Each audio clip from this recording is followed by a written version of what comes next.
noite a todos. Nós vamos dar início ao curso dessa semana. Eu queria agradecer a presença de todos vocês e agradecer a presença em especial da doutora Cleonice Bastos Pitombo, que é mestre e doutoranda em Direito Processual Penal pela Faculdade de Direito da Universidade de São Paulo, advogada criminalista, professora, e é uma pessoa que certamente vai nos trazer muitas informações relevantes sobre o tema da persecução penal nos crimes contra a ordem tributária. É uma amiga querida e eu agradeço imensamente ela ter aceito esse convite. Ela está com uma série de atividades profissionais, então ela conseguiu abrir um espaço para vir bater esse papo aqui com a gente. Então eu agradeço imensamente a Cleonice por ter aceito e passo a palavra a ela então para o início da nossa conferência. Boa noite, sou eu quem agradeço, na verdade, o convite que a Associação dos Advogados me fez. E agradeço especialmente a doutora Flávia, que é uma amiga e colega, fomos colegas na pós-graduação. E falarmos, especialmente para conversarmos sobre a persecução penal nos crimes tributários, me parece extremamente interessante e nos mostra, quando se fala sobre persecução penal e crimes tributários, mostra evidentemente, ou de modo mais claro, o quanto o direito é unitário. Não é possível nós falarmos sobre persecução penal em direito, nos crimes tributários, sem lembrarmos o direito tributário. Até porque há crimes elencados na lei que só irão efetivamente se configurar a partir da análise do direito tributário. Há tipos penais que só se completam a partir da efetiva tributação, da obrigação tributária. Elemento constitutivo do tipo é efetivamente que se analisar ou que venha a análise a partir do direito tributário. Se não bastasse o direito tributário, o direito administrativo também se coloca ao lado do estudo da persecução penal nos crimes tributários, porque é a partir do procedimento administrativo e, portanto, do direito administrativo aplicado é que nós teremos respaldo e algum lastro na nossa persecução penal. E, por outro lado, também não dá para estudarmos persecução penal sem falarmos em direito penal. E aí, mais uma vez, fica muito estreita a ligação direito penal, direito processual penal. Não são compartimentos estanques e, na verdade, os dois caminham juntos. E utilizando efetivamente uma expressão de um professor aqui da casa, que ele sempre diz que direito penal e processo penal é trem-trilho. E eles não andam separadamente. E eu vou procurar demonstrar isso aos senhores, ou tentar pelo menos evidenciar isso, que nós não vamos cuidar só de questões processuais, mas de questões que a jurisprudência entende processuais, mas que na verdade são de direitos materiais. Os crimes tributários, ou os crimes contra a ordem tributária, estão elencados, nós sabemos todos, na Lei 8.137 de 90. Na maioria dos tipos penais elencados na Lei 8.137, eles são de ordem material e não formal. São de ordem material e todas as condutas, excetuando algumas condutas da Lei 8.137, só se efetivarão a partir do tributo devido e, portanto, não só da atuação ou da autuação do fisco. Vejam, quais são as nossas condutas? Suprimir ou reduzir tributo ou contribuição e qualquer acessório. É isso que está dito na nossa Lei 8.137 e no nosso artigo 1º. O que é que nosso artigo 1º da Lei 8.137 diz? Constitui crime contra a ordem tributária suprimir ou reduzir tributo ou contribuição social e qualquer acessório mediante as seguintes condutas. E depois nós temos a descrição das condutas. E aí vem a primeira pergunta. Que tributo vai constituir crime? Qualquer tributo? Não, ou qualquer contribuição social? Claro que não. É só o tributo devido. Não é apenas a existência em abstrato de um dever de pagar tributos que efetivamente constituirá crime. Crime só ocorrerá a partir do tributo devido. E este é o ensinamento que nos dá um tributarista, que é Hugo de Brito Machado. Portanto, não é qualquer tributo que vai caracterizar o tipo penal. Portanto, elemento nuclear do tipo será a supressão ou redução do tributo. Sem tributo devido, a conduta do agente pode ser até ilícito tributário, mas não será de forma alguma ilícito penal. E vejam, o que é que nós temos no nosso direito? Nem todo ilícito tributário consiste em ilícito penal, mas todo ilícito penal será necessariamente ilícito tributário ou pode ser ilícito civil, pode ter reflexo nas outras áreas do direito. Então, o que é que nós temos? Nem todo ilícito tributário será necessariamente ilícito penal. Por outro lado, nem todo ilícito penal será ilícito tributário. Vejam, a partir deste momento, e fixando exatamente isto, que é preciso ser ilícito tributário, nós vamos tentar mostrar aos senhores como a jurisprudência dos nossos tribunais não tem andado bem. E não tem andado bem por quê? Porque se discute muito, e é esta a grande discussão da nossa jurisprudência, procura a nossa jurisprudência afastar a persecução penal da atividade do fisco e da atividade administrativa. Tanto que se diz que são atividades distantes e que um procedimento administrativo não vai impedir a propositura da ação penal. Se diz mais, eu posso ter o procedimento administrativo de um lado e posso ter a ação penal do outro lado. Afirma-se, inclusive, que são vias distantes ou instâncias diferentes e que nada obsta que de um lado eu tenha a atuação administrativa e a ação penal. Bom, a partir desta divisão de instâncias que se faz, ou divisões de vias de persecução que se faz, há um grande equívoco, na minha opinião. E por que há um grande equívoco? Sabe-se, e isto é induvidoso, que a persecução penal sempre e na regra, em qualquer que seja o crime, ela se divide em duas fases. A persecução penal extrajudicial e a persecução penal judicial. E na regra, nos crimes comuns, o que é que nós temos? A persecução penal extrajudicial que se dá no corpo do inquérito policial. É o inquérito policial que nós temos nos crimes comuns que atua e que faz esta persecução extrajudicial, pré-processual. E neste inquérito policial, nesta nossa persecução pré-processual, o que é que se tem como escopo no inquérito policial? Todos nós sabemos, identificar indícios de autoria e evidenciar a materialidade. Pois muito bem, nos crimes comuns, não há qualquer dúvida que eu preciso, não é imprescindível, mas na maioria dos casos, eu preciso do inquérito policial para quê? Para ter indícios de autoria e materialidade evidenciada. Isto nos crimes comuns, mas nós podemos dar como exemplo outras formas de persecução extrajudicial e que também tem como escopo o quê? A formação do corpo do delito. Temos também persecução judicial, como, por exemplo, nos crimes contra a propriedade material, esta persecução pré-processual, ou que dará ensejo à ação penal, se faz por meio da requisição da busca e da apreensão judicial. É uma atividade, é uma persecução penal que vai dar lastro à ação penal, não é? E vejam, eu tenho o inquérito policial para os crimes comuns, eu tenho a formação do corpo de delito judicial nos crimes contra a propriedade material, eu tenho o inquérito judicial nos crimes falimentares, quer dizer, eu tenho um inquérito judicial que ninguém contesta a sua existência e que ele é pressuposto para a ação penal nos crimes falimentares. Se nós quisermos um outro exemplo de persecução pré-processual, nós temos a realizada pela Comissão Parlamentar de Inquérito.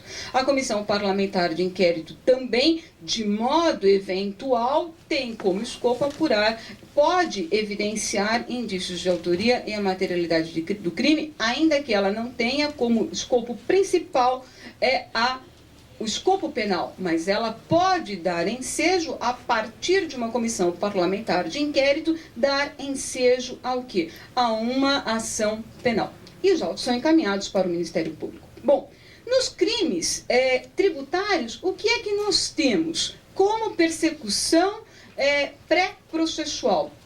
A atividade da administração e da fazenda. A fazenda, ao atuar e realizar, inclusive, a perquirição pré-processual, o que é que ela está fazendo? É uma perquirição pré-processual com o escopo de quê? De identificar a materialidade do crime e indícios de autoria. É isto que a Fazenda Pública faz. E é neste sentido que nós temos que analisar a atuação da Fazenda Pública. E, portanto, o procedimento administrativo é imprescindível, sim, para a propositura da ação penal. Mas não é imprescindível como condição de procedibilidade, como diz alguns, nem tampouco imprescindível como condição da ação, como querem outras. Ela é imprescindível porque é a fazenda que terá, porque é especializada, terá condições efetivas de mostrar se há ou não há ilícito tributário. É ela quem vai, porque especializada, é ela que vai, por meio dos seus conhecimentos técnicos específicos, que vai poder demonstrar se há ou não ilícito tributário.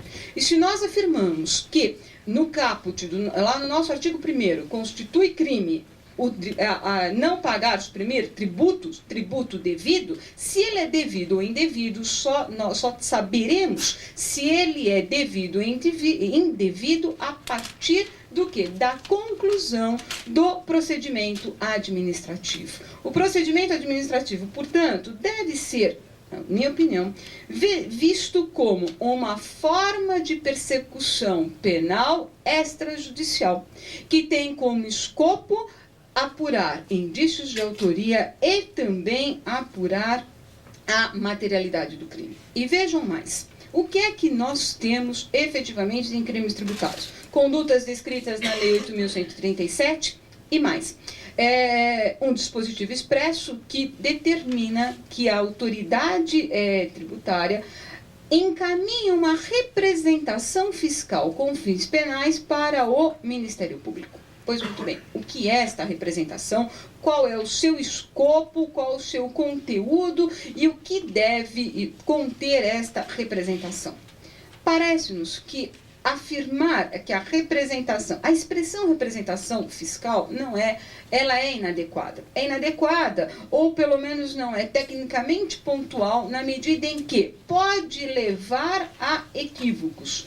Muitos, e há equívocos efetivamente na nossa jurisprudência, muitos pensam ou equiparam a representação para fins penais como uma notícia da infração penal, a semelhança de um boletim de ocorrência que se faz.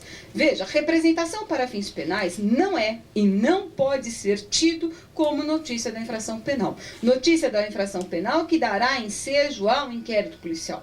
Ainda que tenha a expressão representação, não é notícia da infração penal como querem alguns e como se verifica em alguns julgados. É mais, e eu vou procurar demonstrar aos senhores por que é mais. Também não é uma representação à semelhança daquela representação da vítima nos crimes em que a ação penal é condicionada à representação.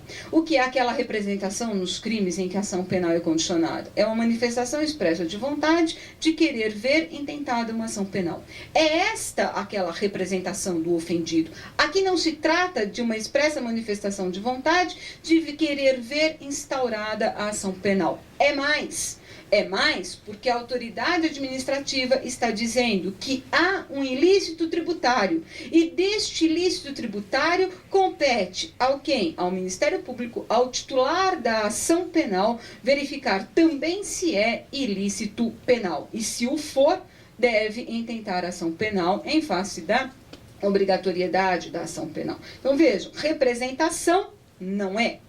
Representação nos moldes que utiliza-se a expressão representação no processo penal. Quando se fala em representação, tem uma pensa-se num outro conteúdo que não esta. Então, vejam, notícia da infração penal, como alguns autores ou como alguns acórdãos tentam acolher, não me parece que seja, porque ela é mais.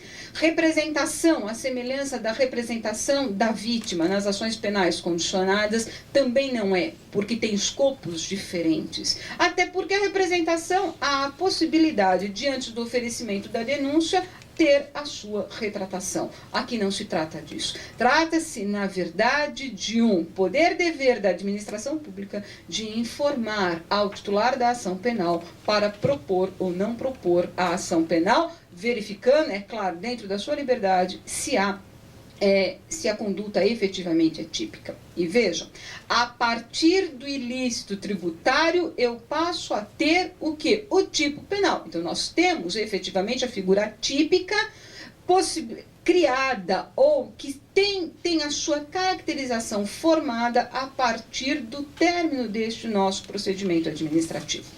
Mas veja, o que é que deve conter uma representação fiscal para fins penais? Se nós pegarmos o decreto número 9982, de 12 de novembro de 1993, que é do âmbito da Justiça Federal, lá há o que deve, todos os tópicos do que deve conter esta representação. E esta representação, eu vou mostrar aos senhores o que é que ela deve conter. Primeiro, ela tem que conter a exposição minuciosa dos fatos e todas as providências tomadas para a caracterização do ilícito tributário.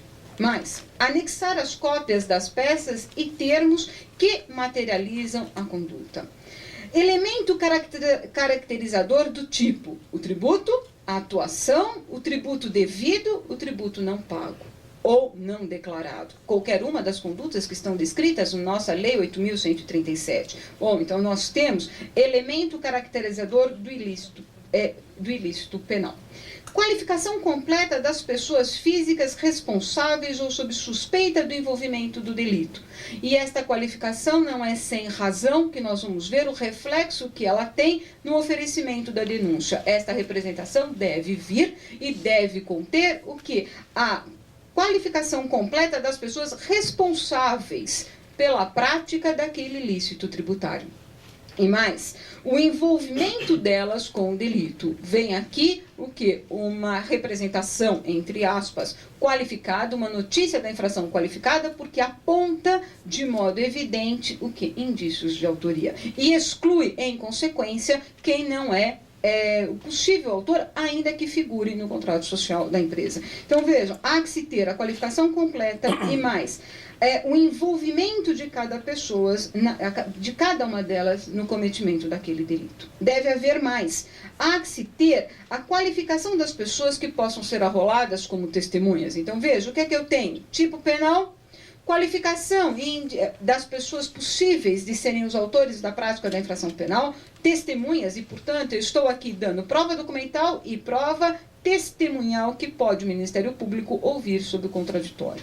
Mas, se for em caso de pessoa jurídica, deve também ter a identificação completa da pessoa jurídica, contrato social, com as respectivas alterações. E não é sem razão que há necessidade de ter as alterações contratuais todas, até porque, muitas vezes, dependendo da data da autuação, os responsáveis pela empresa podem mudar até que isso chegue ao conhecimento do Ministério Público.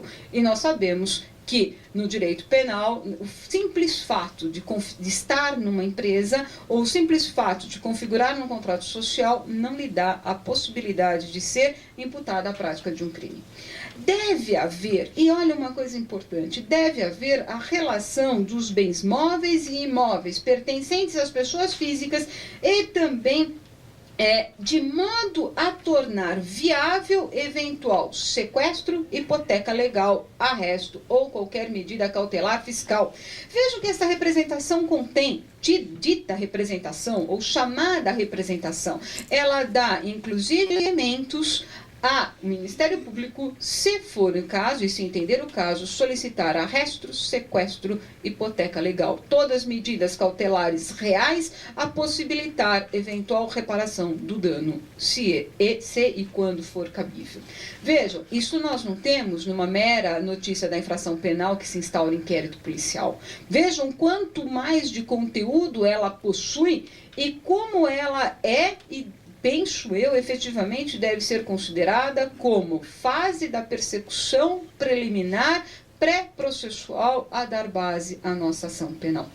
Então, vejam, a possibilidade, a partir, portanto, desta representação, o Ministério Público não só em tentar a ação penal, como lhe dá suporte, dá lastro efetivo para que possa tomar medidas cautelares reais, eventualmente pessoais, e mais, lhe dá efetivamente a possibilidade de aforar a ação penal contra os possíveis responsáveis e tão somente contra os possíveis responsáveis.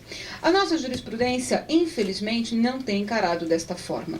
Eles acabam entendendo que o procedimento administrativo seria condição de procedibilidade e que, por alguns, condição de procedibilidade a ensejar a ação penal. Não me parece que seja. Outros afirmam.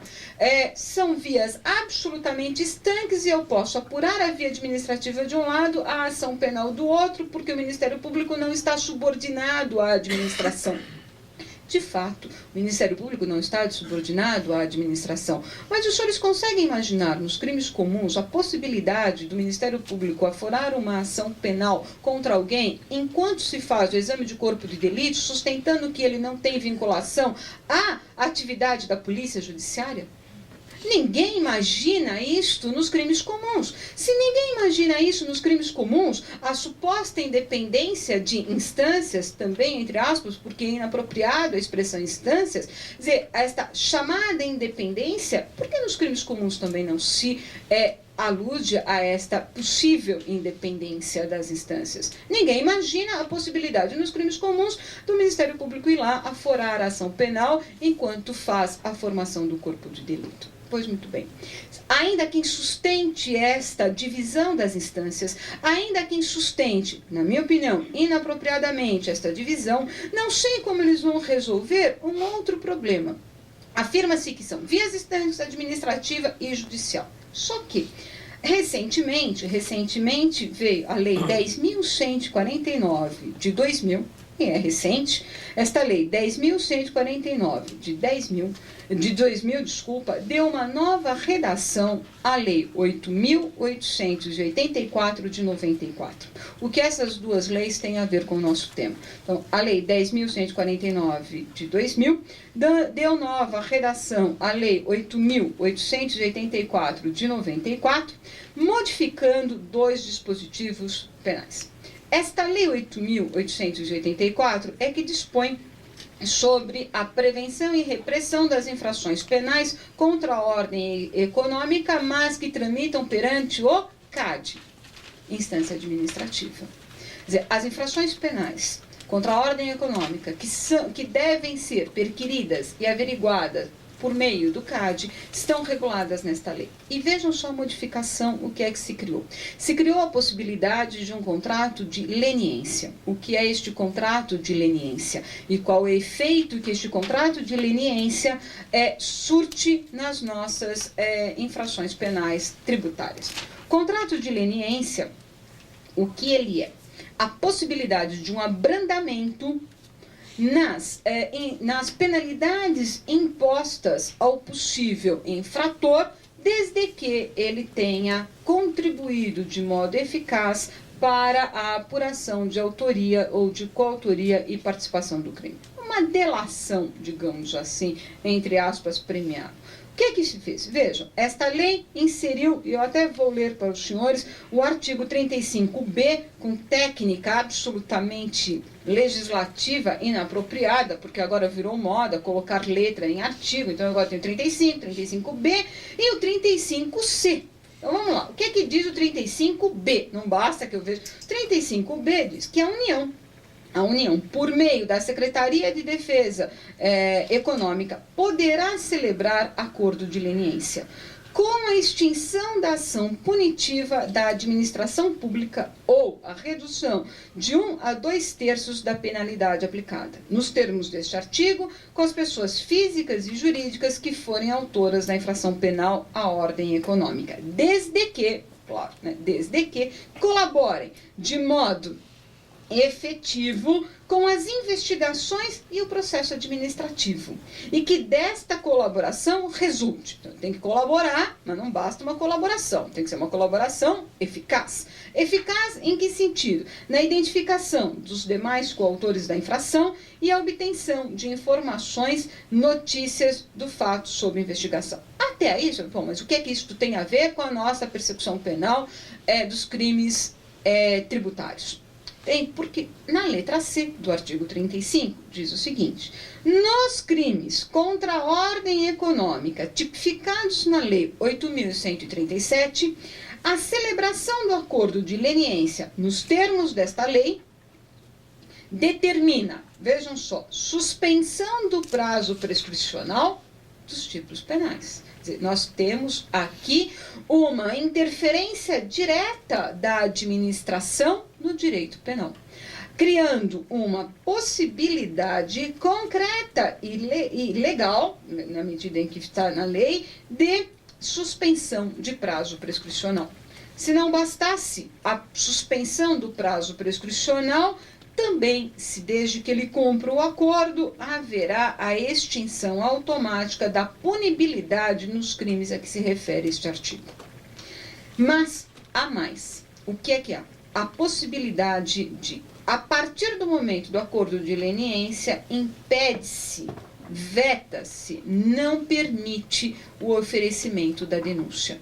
Vejam, na afirmação de que são vias absolutamente estanques e que o Ministério Público não subordina a atividade da administração, como nós podemos aceitar, de outro lado, ou como resolver o argumento de que, por meio da Secretaria de Defesa Econômica, numa atuação administrativa, afetando de modo direto o quê? Afetando o direito penal, criando uma causa nova de extinção da punibilidade. Nós temos que reler o nosso artigo 107 do Código Penal e lá inserir entre aquelas causas clássicas de extinção da punibilidade mais uma, que será concretizada e opera-se por meio de acordo num processo administrativo. Então, eu tenho causa de extinção da punibilidade de um lado. Se não bastasse essa causa de extinção da punibilidade de um lado, o que é que eu tenho do outro lado?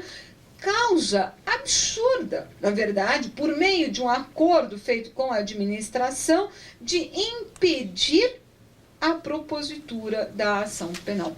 Eu vejo, impede-se que o Ministério Público ofereça ação penal. Ora, mas não são instâncias separadas? Não há uma independência dita pelos vários julgados? E hoje, inclusive, eu ainda peguei os julgados mais recentes do Tribunal, do STJ e do STF, toda a grande maioria da jurisprudência, ela vem de modo assim, repetindo, sem nenhum constrangimento ou sem pensar, são instâncias separadas e, portanto, administração e judiciário devem correr separados. Mas é aqui. Como é que fica a administração impedindo, porque impede o oferecimento da denúncia? Mas se o Ministério Público é autônomo, se o Ministério Público é o titular da ação penal, deve ele curvar-se a este acordo?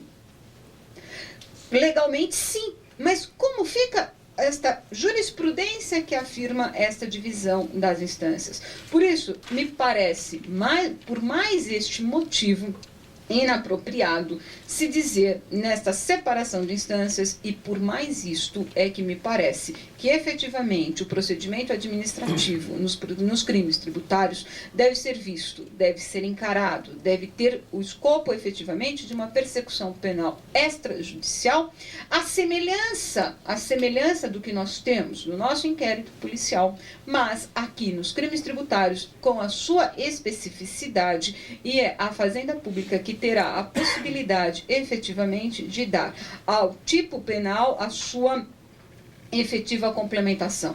tipo penal, só haverá crime se e quando a administração pública disser que o tributo era devido e não foi pago, não foi recolhido, quer dizer, ou naquelas outras condutas que está aqui no nosso código. E, portanto, é imprescindível para a propositura da ação penal que termine o nosso procedimento administrativo.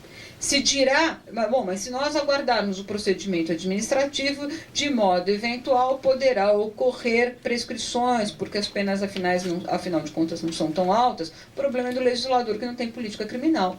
Se ele acha que as penas são baixas ou que ocorre a prescrição, que encontre maneiras de mudar os tipos penais e as penas impostas. O que não se pode dar ao intérprete da lei é a possibilidade dele, no caso concreto, não. Aqui nós vamos dividir e nos outros casos, não.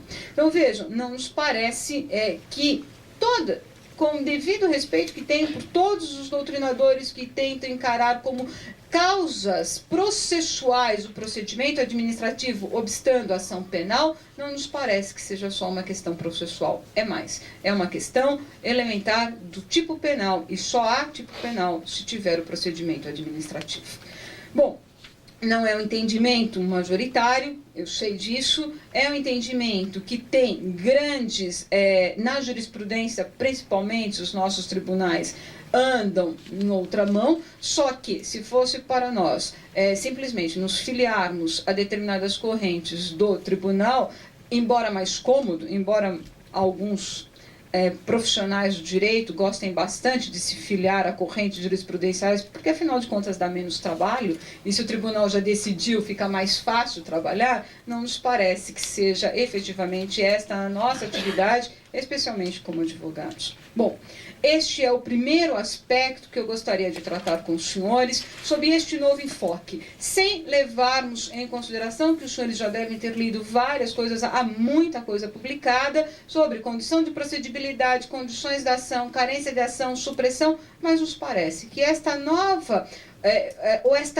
forma de ver, como persecução penal, num todo, dividida sob duas formas, e procedimento administrativo sendo a forma pela qual se apura indícios de autoria e materialidade, é uma nova forma que eu gostaria de submeter aos senhores à reflexão, pelo menos a reflexão a esta nova forma de ver o problema. Mas nós temos um outro seguinte, que também nos parece bastante interessante e que, de novo, os nossos tribunais parecem andar na contramão do direito, porque parece incrível agora. O legislador não faz as leis da forma que deveria fazer, o aplicador não aplica do modo que deveria aplicar, e nós temos toda esta confusão efetiva no nosso direito. Do que nós vamos tratar agora? Das denúncias genéricas ou das denúncias específicas nos crimes econômicos de um modo geral. A nossa jurisprudência dominante, mais uma vez, vem com a clássica fórmula. Nos crimes tributários, nos crimes econômicos, em face da dificuldade em se identificar os possíveis autores da infração penal, denuncia-se todos aqueles que constem do contrato social, na medida em que, na maioria dos casos, os nossos crimes tributários são cometidos por pessoas físicas, mas em nome de uma pessoa jurídica. Bom, como nós temos toda a discussão sobre a responsabilidade penal da pessoa jurídica, que será objeto, inclusive, de uma conferência, uma conversa com os senhores nesses dias, mas não obstante esta discussão, nós temos os crimes econômicos normalmente são praticados, na regra, ou na grande maioria dos casos, por pessoas físicas em nome de pessoa jurídica. Bom, se assim o é, claro, então vem aí a nossa jurisprudência dominante e diz, como há uma dificuldade em se identificar os possíveis autores, coautores e partícipes da infração penal, denuncia-se todos. É mais fácil, é mais cômodo. Então, pego no contrato social, todos aqueles que constarem do contrato social, denuncia-se.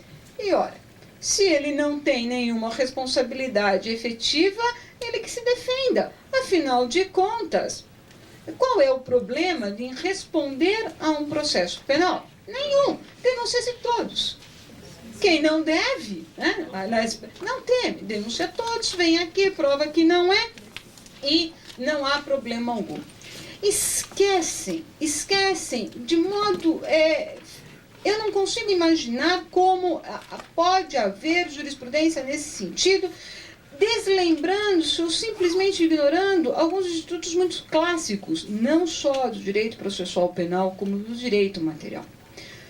Quando se afirma, ou na nossa jurisprudência, ao se afirmar a possibilidade das denúncias genéricas, diz o seguinte: é difícil identificar e nós não podemos nos apegar com excesso de rigor o disposto no artigo 41 do Código de Processo Penal. Que o Código de Processo Penal, no artigo 41, tem lá os requisitos da denúncia e entre os requisitos da denúncia está em descrever a conduta de cada um. Mas afirma a jurisprudência, justifica a jurisprudência que seria um apego exagerado à forma, e que nós, afinal de contas, não podemos ser tão formalistas com este apego exagerado à forma de exigir a especificação da conduta de cada uma das pessoas envolvidas no possível crime. Vamos imaginar, embora não concorde, porque o processo penal efetivamente não é uma mero sucessão, não é procedimental, o processo penal tem como escopo tutelar a liberdade jurídica do indivíduo de um lado e do outro lado efetivamente dar ao Estado que exercite o seu poder, dever de punir. É isto que o processo penal está posto para resolver este conflito de interesses de alta relevância social, bem na expressão do professor Tucci, que assim o afirma, mas ele está posto para quê? Ele está posto para tutelar este poder-dever de punir do Estado, que só ele tem, e do outro lado, tutelar a liberdade jurídica do indivíduo. E é desta forma que eu penso e vejo o processo penal. Então, não é uma mera forma, não é apego ao formalismo, mas garantia do cidadão e garantia da sociedade. Porque a partir do momento que se garante um devido processo penal, nós não estamos garantindo ao acusado um processo só. Nós estamos garantindo à sociedade a certeza de que a aplicação da lei penal só se fará mediante um devido processo legal e constitucional. Mas não obstante esta visão, porque alguns dizem que é coisa de processualista, vamos até imaginar que é coisa de processualista, de pessoas apegadas demais a este processo, como ficam dois dispositivos do Código Penal. O que está disposto no artigo 29 do Código Penal e também o 59. O que é que nos diz o 29 e o que é que nos diz o 59? O 29 do Código Penal, sabemos todos que cuida da autoria, coautoria e participação. No artigo 29 do Código Penal, o que é que nós temos? Quem, de qualquer modo, concorre para o crime, incide nas penas a ele cominada na medida da sua culpabilidade. Então, veja, está lá de modo expresso no nosso artigo 29 a possibilidade de se delimitar exatamente quem é o autor, coautor e partícipe. E de modo importante é delinear efetivamente quem é o autor, coautor e partícipe, porque as penas serão cominadas na medida da sua participação. E, portanto, reflexo direto tem o artigo 29 no artigo 59, na eventual cominação da pena. O artigo 59, do outro lado, o que é que nos diz? Que a pena será aplicada na medida do necessário e suficiente, mas levando-se em consideração a culpabilidade. Então, veja, artigo 29 do nosso Código Penal tem, de modo claro e objetivo, delinear o que? Autoria, coautoria e participação.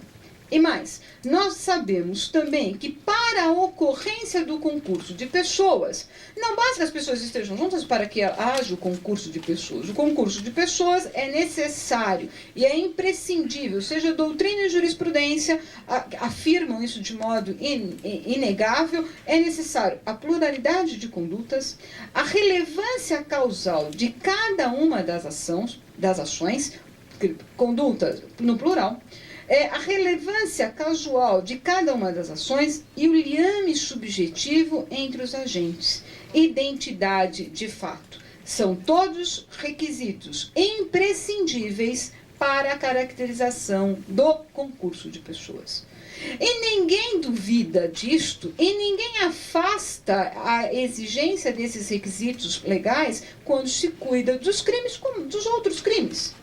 A coautoria e a participação num crime contra o patrimônio, a autoria e a participação nos crimes contra a vida, todos esses aspectos vêm de modo muito pontual, especificados numa denúncia, quando se trata de outros crimes. Bom, mas nos crimes econômicos, não. Afasta-se esta exigência, afirmando-se que o mero fato de constar no contrato social dá a ele já a condição de ser acusado. Como fica a aplicação do artigo 29? Como fica a aplicação efetiva da doutrina e da jurisprudência quando exige tais requisitos? Se não bastasse isto, como fica a responsabilidade penal, que sabemos todos nós que não se admite a responsabilidade objetiva? A responsabilidade penal objetiva não existe. Ela precisa sempre ser medida ou caracterizada em razão da ação ou da omissão de cada um dos agentes. Se eu admito denúncias genéricas, ou ao se admitir denúncias de modo absolutamente sem qualquer identificação de quem efetivamente possa ser os autores, não resta a menor dúvida que essas denúncias são ilegais, abusivas, contra o direito e contra a Constituição. Muito mais do que um apego à forma e muito mais do que um apego aos requisitos do artigo 41. É uma exigência do direito constitucional. Ninguém será, sabe-se todos que está lá na nossa Constituição, que o devido processo penal é uma exigência para a aplicação de uma pena ou mesmo de uma medida de segurança. Mas, infelizmente, se nós procurarmos nos nossos tribunais, a jurisprudência não caminha desta forma. A nossa jurisprudência caminha em sentido diverso. Diz, nos crimes econômicos, admite-se e aceita-se denúncia genérica, porque depois vem e exclui-se eventual responsabilidade de quem não é o possível autor.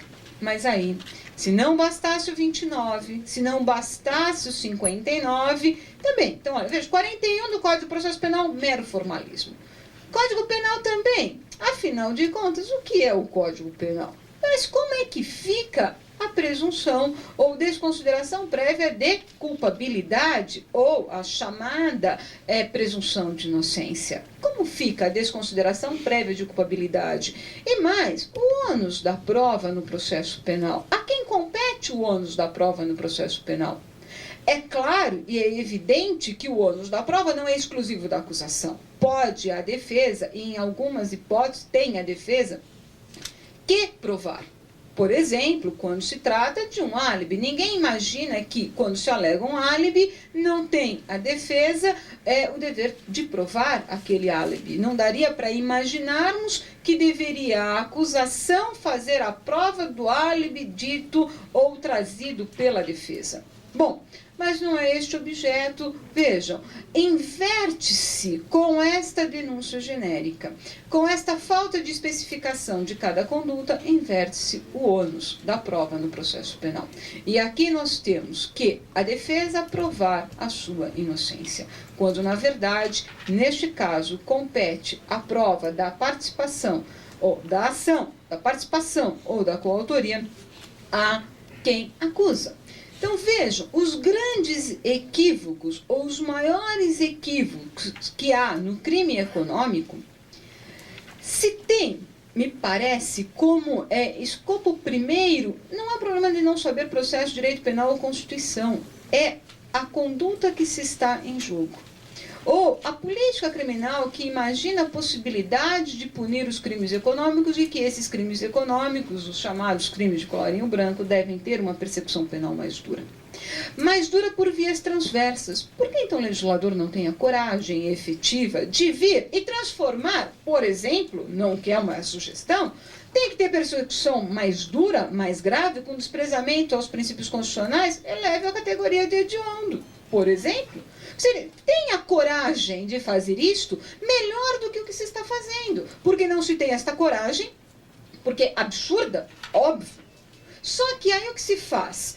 Exclui-se, quer dizer, tira a Constituição de lado porque os crimes são econômicos. Não se aplica o Código de Processo Penal porque se trata de crimes econômicos. E também não se dá atenção ao direito penal porque se trata de crime econômico. Mas não nos parece, efetivamente, que o Estado esteja interessado na punição efetiva dos possíveis infratores. Não é este o objetivo, por mais que a gente verifique na lei, não é este o objetivo dos crimes tributários, não é este o objetivo dos crimes econômicos. Na verdade, se busca, por meio do direito penal e econômico, se busca, por meio dos crimes tributários, aumentar a arrecadação do fisco.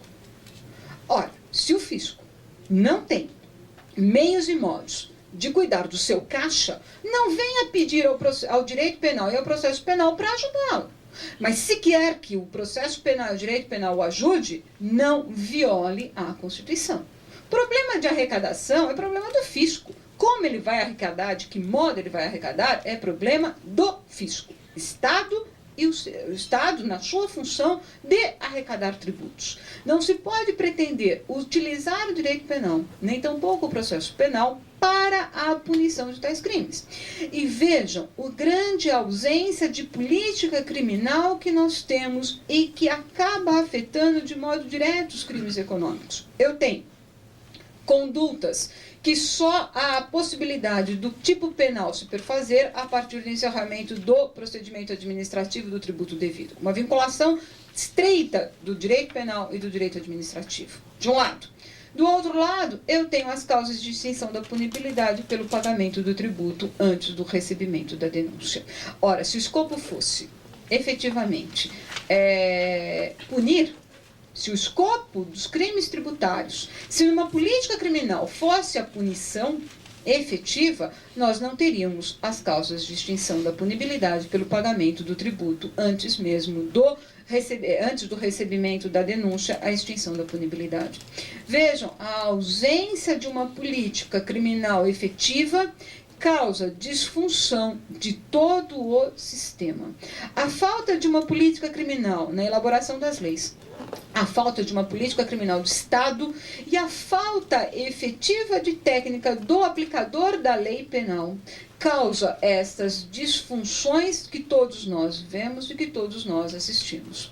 Mas não bastaria esta extinção da punibilidade como exemplo de não utilização do direito penal e tributário efetivo para punição, como pelas próprias penas cominadas e com a lei da substituição das penas pelas penas restritivas de direito, ditas alternativas, mas que de alternativas elas nada são, elas são, na verdade, penas substitutivas, substituem a pena privativa de liberdade por penas restritivas de direito. E essas penas restritivas de direito, alargando cada vez mais a sua incidência, que é ótimo e que não estou de forma alguma defendendo ou criticando a sua existência, porque efetivamente há condutas que não há por que haver um encarceramento, mas olha, vejam a disfunção. Eu tenho crimes econômicos e que, se condenado for, se conseguir, a partir de tudo isso, ser condenado for, se não pagar o tributo, se o fisco não conseguir arrecadar, nós ainda teremos a possibilidade, na grande maioria delas, da substituição das penas ou na substituição por penas restritivas de direito. O que é efetivamente eficaz. Mas vejam a diferença entre o discurso e a ação. Nós assistimos muitas vezes, principalmente no discurso da imprensa, a grande fala, não, há necessidade de endurecer, é preciso endurecer a legislação penal, principalmente no tocante aos crimes tributários. E depois eu crio contratos de leniência, com causas de extinção da punibilidade, de impedimento do oferecimento da denúncia e, de outro lado, extinguem a punibilidade pelo pagamento. Eu tenho um manifesto de desprezamento do direito penal. Manifesto de desprezamento do direito penal quando admite-se denúncias genéricas e também uma responsabilidade penal objetiva. Onde está o critério do nosso legislador? Não há. E ao tratarmos desta falta de técnica do legislador e falta também de técnica do nosso judiciário, infelizmente do nosso judiciário, aqui dizendo judiciário de primeiro e segundo grau, e também dos tribunais superiores do STJ e do STF, curvando-se muitas vezes ao reclamo, né, entre aspas, da opinião pública para haver um absoluto desprezamento do direito penal e da Constituição. Poderia se afirmar, mas qual a solução? Qual é a melhor solução efetiva para que tais crimes, então, se e quando ocorrentes, ter uma efetiva punição? Ora, muito se discute e cada um tem a sua efetiva opinião, mas era imprescindível que a política criminal efetiva ocorrente no nosso país tirasse determinadas condutas que têm o escopo exclusivo de recolher tributos, tira da esfera penal. Tira da esfera penal, encontre meios e modos em outros ramos do direito para ter força coercitiva para o recolhimento dos tributos. Utilize o direito administrativo, direito civil, direito comercial, direito tributário, o direito que quiserem, e deixem as condutas penalmente relevantes para o direito penal. E mais, não se criem estes institutos que mitigam de modo efetivo a punição. E tais delitos, se e quando ocorrentes, e tais delitos, se e quando pela sociedade efetivamente reclamados, que tenham uma persecução penal, e uma persecução penal efetiva, com respeito a todos os direitos e garantias consagrados de modo expresso na nossa Constituição. Não nos parece difícil isto. Bastaria que o legislador efetivamente parasse de utilizar o direito penal como salvador da pátria. E hoje em dia se utiliza o direito penal como o grande solucionador de todos os problemas. Se assim o fosse, a criminalidade também poderia ser resolvida pelo direito penal, bastaria que viesse uma lei e dissesse: é crime cometer violência, está extinta a criminalidade por meio de uma lei e que, se não tiver extinta, aplica-se uma pena X, Y, Z, e nós teríamos uma possibilidade de resolver o problema da criminalidade com uma edição de uma lei. Não é assim que resolve. E nem tampouco nos parece que a sociedade espera e quer a aplicação do direito penal nos crimes tributários. As questões que me parecem efetivamente importantes na persecução penal dos crimes tributários, que eu queria trazer à discussão dos senhores, são esta visão de verificarmos o procedimento administrativo como fase da persecução penal extrajudicial, a imprescindibilidade efetiva e concreta de haver uma descrição das condutas, não só por apego à forma, mas a possibilidade de se aplicar o direito penal e o direito constitucional, e mais, uma necessária e efetiva política criminal. Todas as outras questões que se tratam nos direitos, nos crimes tributários econômicos, não são específicas do crime tributário econômico, são questões de processo penal. São as questões inerentes a toda e qualquer persecução penal, e não nos crimes tributários. Então, por isso, não me pareceu oportuno, hoje, tratar de todas as outras questões que não fossem as específicas do direito penal tributário. São questões de direito processual penal, inerentes e aplicáveis a todo e qualquer crime. Eu acho que eu falei um pouco rápido demais.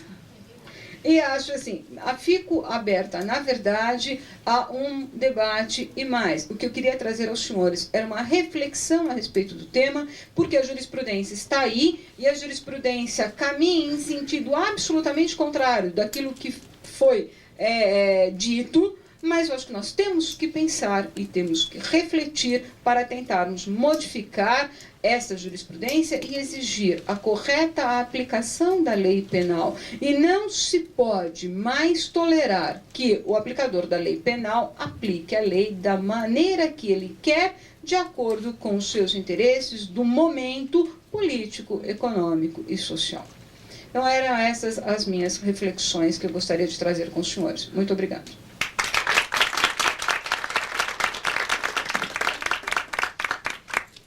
Bom, antes de dar início às perguntas que eu imagino que os senhores devam ter, Eu vou começar fazendo uma, Cleonice, aproveitando aqui a sua presença, mas na verdade, uma consideração para a gente refletir aqui juntos. Primeiro, eu queria dizer que eu concordo plenamente com a sua colocação, no sentido de que não se trata, na verdade, de independência das instâncias, porque as instâncias continuam sendo independentes. É muito mais uma questão de lógica jurídica, porque na mesma forma que no crime de homicídio, para se falar numa apuração, né, quer dizer, no início de um processo penal, o mínimo que se precisa ter é de um corpo, né, nos crimes tributários você precisa ter a constituição de um tributo ou contribuição social devido, o que só vai acontecer por meio do processo administrativo, né. Então, eu entendo, por exemplo, que não é isso. E os tribunais só saem, de fato, com essa desculpa, porque ninguém está violando a independência das instâncias. Né? Agora, aproveitando essa colocação, eu não sei se eu estou errada, mas eu acho que ainda está em vigor um dispositivo que determina que a representação fiscal ela só deve ser encaminhada ao Ministério Público após o término da ação fiscal. O que seria, do ponto de vista teórico, um respeito a essa questão de lógica que nós estamos tratando. Quer dizer, aguarda-se o fim da ação fiscal para, na eventualidade dessa ação fiscal, indicar a constituição de um tributo ou contribuição social devida, encaminhar-se, então, essa representação fiscal e, possivelmente, dar-se início, com isso, à ação penal. Na prática, quem advoga sabe que esse dispositivo é violado, né? Porque o Ministério Público afirma e entrou com uma ação direta, acho que uma ação direta de constitucionalidade para tentar afirmar que esse artigo violaria o exercício da atuação do Ministério Público, e o Supremo Tribunal Federal entendeu que não viola, porque se o Ministério Público tiver conhecimento daqueles mesmos fatos por outra via, pode agir da forma que lhe parecer mais conveniente, o que na prática significa burlar essa disposição legal. Então eu te pergunto, você acha que, existindo ainda essa determinação, nos casos nos quais a Fazenda comunicar o fato antes do término da ação fiscal, se poderia estar falando de uma prova ilícita? É uma questão, na verdade eu estou querendo refletir aqui. Quer dizer, você acha que daria? Porque na prática é isso que acontece, tá certo? Continua a haver essa comunicação. Você acha que daria para configurar uma ilicitude de prova ou não? Como reflexão, não sei, Flávia, se seria uma prova ilícita, mas, na verdade, uma ilegalidade efetiva, um afronto ao princípio da legalidade, mais do que da prova ilícita, porque, vejam, aquelas provas que foram produzidas e que foram obtidas foram num procedimento administrativo, com a atuação do fisco, de agentes com atribuição para tanto, com poderes de entrar, de revistar os documentos, os livros fiscais. Ilicitude na obtenção da prova, num primeiro momento, eu não vislumbro. Mas afronta a legalidade, não resta a menor dúvida que sim. Porque se a lei diz que tem que terminar o procedimento administrativo para que possam ser encaminhados esta representação, esta notícia qualificada, como eu prefiro chamar, esta notícia qualificada da infração penal, se ele encaminha antes, eu não tenho ainda o ilícito tributário. Então, se eu não tenho o ilícito tributário, que eu só saberei que ele é ilícito tributário a partir do seu término, afronta, me parece, mais a legalidade do que a obtenção das provas ilícitas. As provas continuam lícitas. Vamos imaginar a semelhança disso, um inquérito policial que é encaminhado antes do seu término. Embora nós não tenhamos nenhum dispositivo expresso que diga que a denúncia não pode ser oferecida sem o término do inquérito policial, ninguém imaginaria alegar a ilegalidade dessas provas ou a ilicitude dessas provas. Eu acho, como reflexão, posso pensar um pouco mais, mas como reflexão imagino que não se trataria de ilicitude das provas, mas como afronta a legalidade estrita que deve haver, principalmente se tratando de direito penal e de processo penal. E mais, ao se afirmar e ao se imaginar que é elemento constitutivo do tipo a contribuição devida, reconhecida por um procedimento administrativo, eu não tenho tipo penal. Então, não se trata, penso eu, de provas ilícitas, mas de legalidade e da ausência de tipicidade, se eu colocar o procedimento administrativo como elemento constitutivo do tipo. Penso, não sei. Nós temos aqui algumas perguntas. A primeira da advogada Daniela Mediolaro. Ela fala o seguinte: em casos em que o Ministério Público discorde da decisão administrativa definitiva favorável ao contribuinte e pretenda, mesmo assim, oferecer a denúncia, a senhora acredita que o inquérito policial é capaz de coletar prova de materialidade e indícios de autoria suficientes à propositura da ação penal? Não seria o caso de se aguardar que a via judicial civil desconstituísse essa decisão administrativa, declarando eventualmente a ilicitude tributária?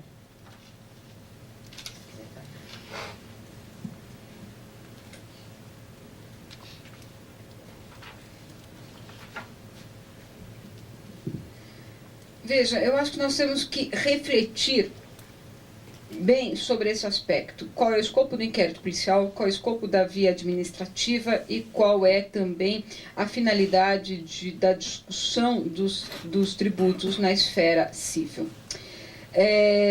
Penso eu que o ilícito tributário, ele pode ser ilícito tributário e não ser ilícito penal.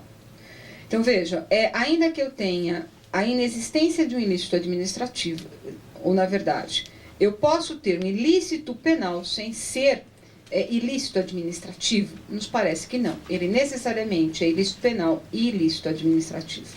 O inquérito policial teria a possibilidade de mostrar a materialidade e a autoria nos crimes tributários? Se eu penso e afirmo, como afirmei, que o procedimento administrativo forma e a ilicitude do o tributo devido é causa, elemento constitutivo do tipo, logo, na lógica, eu não vou poder aceitar o inquérito policial para caracterizador de indícios de autoria e materialidade. Mas eu vou pensar melhor, porque eu fico aqui olhando esta pergunta e fico pensando, por tudo que eu afirmei, eu não posso aceitar o inquérito policial. Não dá para aceitar o inquérito policial para apurar indícios de autoria e materialidade, porque tudo que eu disse acabaria saindo, é uma incoerência lógica, tá certo? Mas a discussão na esfera civil, desconstituindo esta decisão administrativa, teria o escopo ou não de afetar o processo penal? Aí nós teríamos que discutir aquelas famosas questões prejudiciais no processo penal. Seria uma decisão no cível questão prejudicial nos crimes tributários? E aí, pensando alto de novo, confesso que pensando agora, não me parece que seja, porque eu só considero uma questão efetivamente prejudicial no processo penal, como, por exemplo, a sentença do cível que anula o casamento ou que não anula o casamento para o crime de bigamia. É exemplo clássico, mas é um exemplo clássico de que eu preciso da esfera civil para constituir ou não o nosso procedimento administrativo. Eu acho que, infelizmente, o Ministério Público aqui, se discordar, ele vai ter que, por outros meios, se tiver encontrado, denunciar ou não, mas não há tipo penal. A tipicidade está vulnerada. Onde está o elemento constitutivo do tipo do tributo devido? Se eu não tenho tributo devido, eu não tenho tipo penal. Mas eu penso melhor. Não sei. Cleonice, antes de passar para a próxima pergunta, eu queria te ouvir também sobre a questão do parcelamento, né? Porque o pagamento, a gente sabe, é causa expressa de exclusão da extintiva da punibilidade. Mas essa questão do parcelamento dos tributos, você acha que deveria ser também equiparado? Não acha? Acha que tem uma lógica em que se está protegendo ou beneficiando aquele que tem condições de pagar, também se deveria, da mesma forma, proteger e beneficiar aquele que não tem condições de pagar à vista? Qual a sua opinião sobre isso? Eu acho que essa discussão poderia ser vista antes e depois da existência do contrato de leniência. Antes do contrato de leniência, a jurisprudência caminhava no sentido de que o parcelamento, ainda que tivesse parcelamento, poderia ter ação penal. Só que veja, se nós temos esse contrato de leniência efetivo como causa impeditiva do oferecimento da denúncia, se ele impede o oferecimento da denúncia por reflexo, vai afetar o parcelamento. Eu fiz um acordo de colaboração. Se eu fiz um acordo de colaboração de pagamento de tributos, não pode haver a ação penal. É causa expressa com o advento da lei de leniência. Então, não é só o problema de estender ou não estender. É que hoje eu tenho um contrato específico e uma causa de suspensão do prazo prescricional e uma causa efetiva de abrandamento da ação penal. Então, me parece que com esta nova lei que criou o contrato de leniência, abrange também o parcelamento. Da importância desse contrato de leniência na medida em que os tribunais estavam todos caminhando para o lado de dizer que não equivaleria, né? Então, acho que realmente essa foi uma colocação fundamental aqui para a nossa discussão. Tem uma outra pergunta do advogado Roberto Soares Garcia. Não parece estranho que o procedimento administrativo realizado pelo fisco, tendente a aplicar uma sanção de caráter tributário, tenha a natureza de persecução penal extrajudicial que visa a apurar indícios de autoria e prova da materialidade de crime? Não haveria confusão entre aquele que investiga e aquele que pune em prejuízo da isenção desejável à investigação de um fato em tese criminoso? Acho que não. E acho que não pelo seguinte, é absolutamente aceitável no processo penal duas fases na persecução penal. É perfeitamente aceitável que eu tenha persecução penal extrajudicial por várias formas. Inquérito policial, e eu não vejo por que eu não posso admitir o procedimento administrativo como forma de persecução pré-processual que vai dar escopo ao Ministério Público. E mais, ele não tem esta característica, me parece, efetiva da confusão entre aquele que investiga e aquele que pune, porque nós temos um procedimento administrativo, a caracterização do tributo, se ele é devido ou se ele é indevido, com sanções tributárias. E nós temos a ação penal depois com outra finalidade, que vai ser a aplicação ou não de uma pena efetiva. Então, não há uma confusão entre quem investiga e quem pune. Eu tenho quem investiga, mas quem investiga é indícios de autoria e materialidade. E mais, se eu aceito esta via administrativa como esta persecução pré-processual, ela será e ela dará maior suporte para persecuções judiciais mais eficazes e mais pontuais, porque ela tem efetivamente a possibilidade de ter indícios de autoria e a materialidade, e principalmente indícios de autoria. Ela que, ao investigar, vai saber quem efetivamente cometeu ou não cometeu o crime. E, Roberto, eu não te conheço pessoalmente, embora eu conheça por nome, então eu não sei quem é. Nós nos conhecemos por nome e por telefone, mas eu não o conheço pessoalmente, então eu estava procurando e não achava. Achei. Eu não acho que haja essa confusão. Eu admito, se fosse assim, vamos imaginar a comissão parlamentar de inquérito. De modo eventual, impõe, eventualmente. Dependendo, e veja, ela não está impondo uma sanção, ela está pagando um tributo. A sanção qual é a sanção do procedimento administrativo? Ela diz que o tributo é devido. Ponto. Portanto, levar à execução desse valor. A tornar certo o tributo. Ponto. Qual a sanção? Até a aplicação de pena de multa em caso. Mas é administrativo, mas é pagamento de tributos. É pagamento de tributos. Porque ele pode não pagar. Não pago. E veja, aquilo vai para o Ministério Público e o ilícito tributário pode não ser ilícito penal. E mesmo que eu tenha esse procedimento administrativo, tributo devido, se não configurar nenhuma das outras figuras típicas, se eu não encontrar a figura típica, eu não terei crime. Eu não terei a persecução penal. Eu não vejo impeditivo. Eu acho que é possível. Acho sim. E não há confusões. São pessoas diferentes. O fisco apura na sua área de atuação e também o nosso Ministério Público Estadual ou Federal, dependendo do tributo devido, vai atuar. E outra, quem vai aplicar a pena vai ser o Judiciário. São instâncias absolutamente distintas. Não me parece. Achei que é o Roberto agora. Nós temos aqui uma outra pergunta da Lúcia, que é advogada em Ribeirão Preto. Eu até pediria para ela me corrigir, se eu não tiver entendido bem a pergunta, tá, Lúcia? Pelo que eu entendi, assim, partindo da premissa que se o tributo não é devido, não é ilícito penal, tendo sido instaurado o inquérito policial, seria o caso de se impetrar habeas corpus para trancar a ação penal? Em caso positivo, qual o fundamento dessa impetração? Ao aceitarmos, ou ao afirmarmos que o término do procedimento administrativo, o tributo devido, é elemento constitutivo do tipo, é cabível, sim, o habeas corpus, por falta de justa causa, pela atipia da conduta. A conduta não é típica. E, se a conduta não é típica, eu não tenho persecução penal possível. Falta justa causa para a ação penal. Me parece que este é o clássico. A conduta é atípica. Não há todos os elementos constitutivos do tipo próprio para a ação penal ou para a investigação pré-processual. Se falta, não há justa causa para a ação penal. Em Ribeirão Preto, doutor, nós temos já promotores de justiça pedindo para aguardar o término do inquérito, do procedimento administrativo, fiscal. E tem promotores que já seguem a linha jurisprudencial, que já manda ver a denúncia genérica. É bom saber que em Ribeirão Preto tem promotor de justiça e não só acusador. Tem. Graças a Deus. Alguns.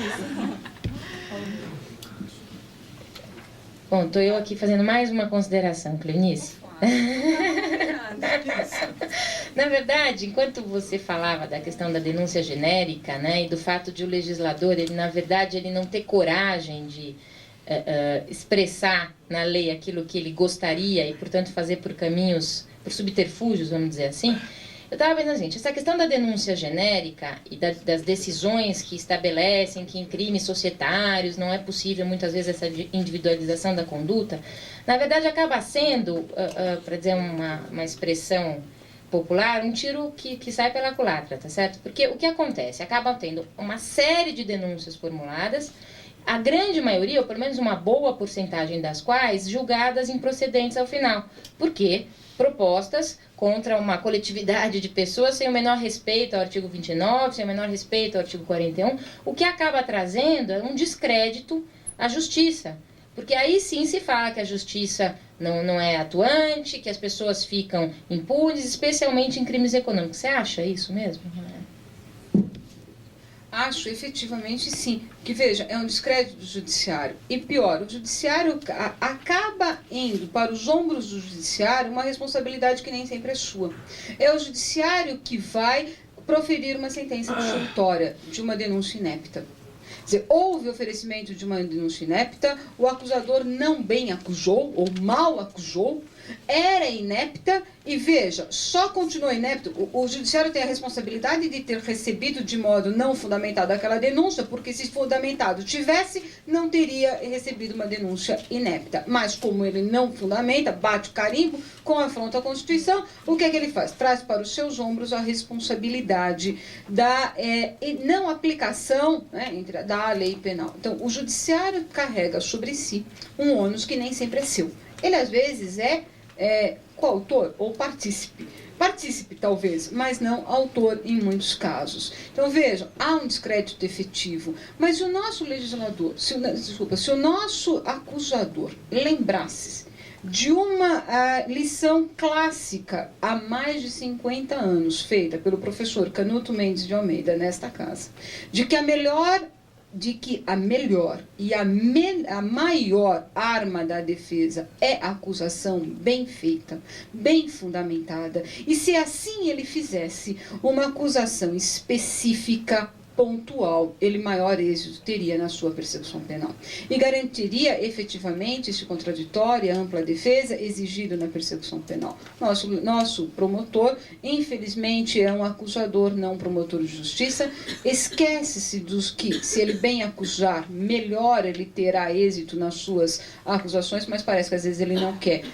Às vezes, porque eu fico pensando, nós não podemos dizer que o Ministério Público é ignorante, na regra. Seria má fé? O que seria? Para denúncias tão ineptas, tão desprovidas de qualquer fundamento. Porque só tem duas situações. Ou é má fé ou é ignorância. Onde nós ficamos? Eu tenho uma... Eu já fui... Por favor, Lúcia. Eu já fui funcionária do Ministério Público do Estado de São Paulo e digo para a senhora o porquê disso. É números clausos, dá para dizer que quantas denúncias foram oferecidas por sonegação fiscal. É por isso. Não mais. É estatística. Porque é muito mais fácil denunciar do que arquivar, do que se aguardar o inquérito administrativo. Eu sei que eu fui estagiária de lá, fui funcionária de lá e hoje advogo e sei. É porque, de repente, a Procuradoria também tem um entendimento e os chefes da Procuradoria, naquele momento, têm aquele entendimento. E os promotores não querem ir contra também a decisão da Procuradoria. É números. Por política. Tantas denúncias foram É oferecidas. mais fácil, né? Tem uma estatística de tantas denúncias por sonegação, tantas por tráfico de drogas, tantas por isso, tantas por aquilo. Assim Existe como isso. muitas vezes eu acho interessante, alguns promotores que a gente tem, colegas, assim, ganhei mais ganhei um júri, né? Consegui mais uma condenação, quer dizer, não está preocupado em ter obtido justiça ou não. Não tinha prova. Eu já ouvi isso Na algumas realidade, é vezes. muito mais fácil Não denunciar tinha do que- prova, mas eu ganhei. Na realidade, é muito mais fácil denunciar do que arquivar. Porque para arquivar precisa fundamentar. Fundamentar. Para denunciar está na lei. Materialmente falando. E o advogado atuante, ele fica numa situação de ter um cliente que muitas vezes acaba sendo, aquele tributo acaba sendo descaracterizado administrativamente e ele continua sendo processado criminalmente por uma sonegação fiscal. E cabe ao advogado explicar o inexplicável, do porquê daquela situação e do porquê, se impetrando um habeas corpus, o que se vai ouvir é que as instâncias são independentes. Ainda que você tenha argumentado com outras coisas, com a tipicidade, vai se ouvir que as instâncias são independentes. Então, é uma situação, do ponto de vista prático, absolutamente esdrúxula, né? E que é isso, quer dizer, fere todos os regramentos aí que a Cleonice tão bem expôs pra gente. Eu perguntaria se há mais alguma questão. Pois não. Eu queria fazer duas. Eu não milito na área, e eu queria, uma é uma pergunta, outra uma consideração. Seguindo a primeira pergunta da doutora Flávia, de que eu teria que ter a finalização do inquérito administrativo para o oferecimento da denúncia, mas que tem pessoas da fiscalização que querem determinar encaminham para o Ministério Público. Existindo a regra de que eles só podem encaminhar depois de finalizado, ele estaria descumprindo a lei, como a senhora bem colocou. Quer dizer, ele é obrigado a cumprir a lei. E nós sabemos que algumas pessoas que são denunciadas, dia seguinte estão na capa do jornal. Isso daria uma indenização de dano moral, porque ele não seguiu a regra, quer dizer, a fiscalização não seguiu a regra, o fiscal encaminhou a denúncia antes do momento que a lei determinava, e isso causa uma repercussão. A gente vê muitas vezes várias pessoas que depois, 5, 3, 10 anos depois, são absolvidas, mas num determinado momento passaram por um atentado violento na vida privada dela. E a segunda questão, que seria mais uma reflexão, a senhora bem colocou de que hoje o fisco, com a ajuda do judiciário, está ajudando o governo a fazer política monetária. Precisamos arrecadar, não temos como, vamos fazer política monetária, como aumenta imposto, cobra o que não deve, cobra o que não deve, e denuncia todo mundo, por quê? Porque eu faço uma pressão danada naquela pessoa que eu denunciei no crime para ele recolher o tributo. Isso eu trabalho na outra área, eu vejo, a hora que a gente está discutindo administrativamente, o cliente está tranquilo. A hora que entra o processo criminal, que eu chamo o criminalista, o sujeito não dorme, não come, vira um morto-vivo. Os dois, o tributarista e o criminalista. Enquanto eu estou na esfera do bolso, ele está suportando. Na hora que entrou na esfera da liberdade dele, dá uma pane geral na cabeça dele. Hoje a gente vê o presidente do Supremo exercendo a presidência. O primeiro ato que ele faz é Congresso, aprove rápido a CPMF, porque senão eu vou ficar sem dinheiro. Como é que o judiciário vai julgar contra o próprio patrão? Ele, se ele julgar contra, ele vai tirar o recurso que ele está precisando para virar a máquina. Senão ele para. Ele não tem como hoje não julgar e não procurar ajudar o fisco de uma certa forma, porque senão ele, judiciário, está dependendo do orçamento, corta o orçamento, não para, não vive. Eu acho que com relação à primeira questão que o senhor levanta, acho que nós teríamos que repensar nas indenizações por dano moral, não só pelos atos ilegais, mas como abusivos também. Denúncias abusivas. E nós sabemos que há muitas denúncias abusivas. Abusivo de tal modo que nenhum lastro probatório tem. Se houvesse efetivamente uma atuação na esfera da responsabilidade civil, objetiva não no aspecto com prova, né? Não objetiva, mas senão Não, veja, eu acho que deveria haver a possibilidade da indenização por dano civil, dano moral. Há essa responsabilidade, não resta a menor dúvida, por denúncias temerárias, por abuso de poder e ilegalidade. Eu tenho a possibilidade da reparação do dano lá pela minha esfera civil. Eu vejo que há sim. E viola, inclusive, a intimidade, viola toda a vida privada do indivíduo, possibilitando a indenização. Acho que o senhor tem toda a razão, e só que só não há, porque não há efetivamente a pressão do judiciário. Às vezes eu acho que a má atuação do judiciário, muitas vezes, é um pouco por culpa nossa, advogados, muitas vezes. Porque se nós entrássemos em massa, e não nós advogados individualmente falando, né? Não só advogados falando, mas em massa, como corpo, como instituição, como órgão, e que a ASP bem o faz, e que nem sempre as nossas categorias representativas faz tão bem quanto a ASP, mas se como conjunto, acho que nós conseguiríamos mudar algumas coisas. Denúncias bem feitas, só e quando tiver indício de autoria e materialidade, contra quem efetivamente. Denúncias recebidas só quando houver efetivamente indícios de autoria. Isso não significa dizer que toda e qualquer absolvição ensejará uma indenização. Claro que não. Se eu tinha indícios de autoria, materialidade, foi bem denunciado, foi bem recebido e houve persecução e houve absolvição, que ótimo. Mas denúncias temerárias, abusivas, eu não tenho a menor dúvida, não só denúncias, como muitas vezes a prisão. E aí teve a prisão preventiva para garantia da ordem econômica, que é absurdo dos absurdos, que nem quis discutir, porque não tem cabimento discutir aquele conteúdo da prisão pela ordem econômica. Então, veja, acho que nós deveríamos efetivamente pressionar o judiciário, pressionar como corpo, não individualmente falando, para que houvesse efetivamente essas indenizações por danos morais de denúncias abusivas e temerárias, principalmente temerárias, que muitas são.